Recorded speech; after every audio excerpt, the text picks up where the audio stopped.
जगदीश हरे, आर्त जनों के संकट क्षण में दूर करे।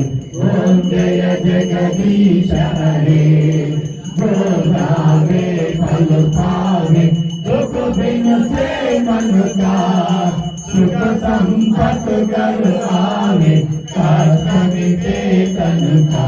ओम जय जगदीश हरे, माता पिता तुम मेरे शरण पड़ो किसकी, तुम बिन और न दूजा आस करो किसकी। ओम जय जगदीश हरे।